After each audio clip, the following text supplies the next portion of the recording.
In reference to talking about government's role in a free society, you mentioned some of the market failures, and I think that you may have just passed over one that is of utmost importance, and that is of poverty. And in prefacing my question, I'd like to refer to what President Kennedy said, that if a free society cannot help the many who are poor, it cannot save the few who are rich.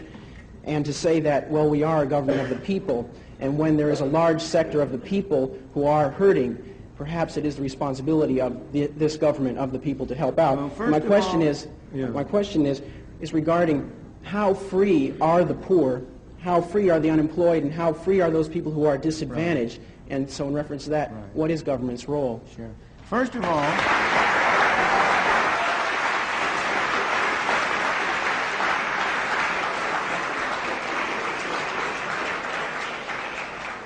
I'm glad to see one vote for the poor. First of all, the government doesn't have any responsibility. People have responsibility. This building doesn't have responsibility. You and I have responsibility. People have responsibility. Second, the question is, how can we as people exercise our responsibility toward our fellow man most effectively? That's the problem. So far as poverty is concerned, there has never in history been a more effective machine for eliminating poverty than the free enterprise system and the free market. The period in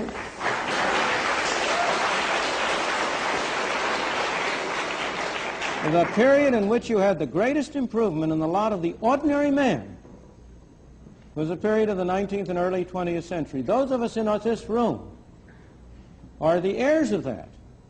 We benefited from the way in which our parents and our grandparents were able to come here. And by virtue of the freedom that was offered to them, were able to make a better life for themselves and them and us.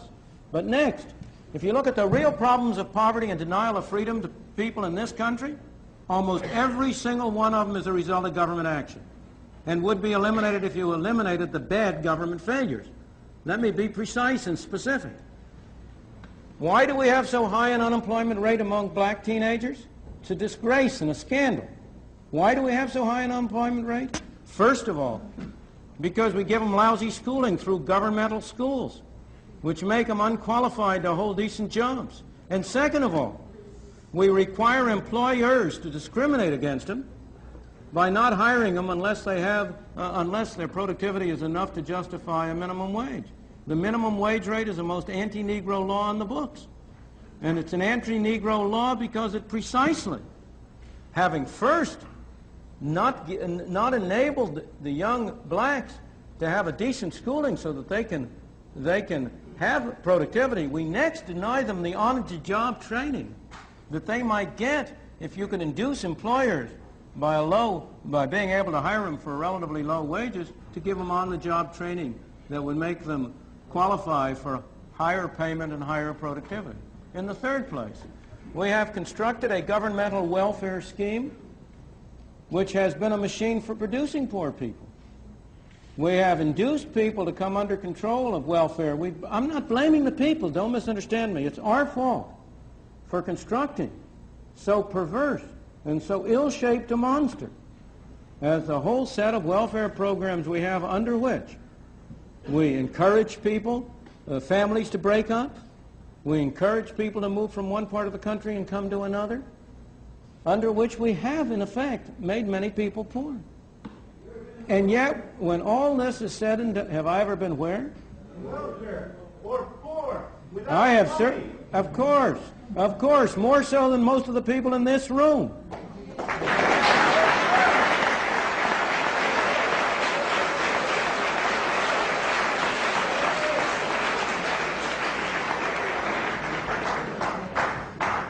How many of you have worked a 12-hour day and gotten paid 78 cents? But let me go back to but you know that's all irrelevant. Is there one of you who is going to say that you don't want a doctor to treat you for cancer unless he himself has had cancer?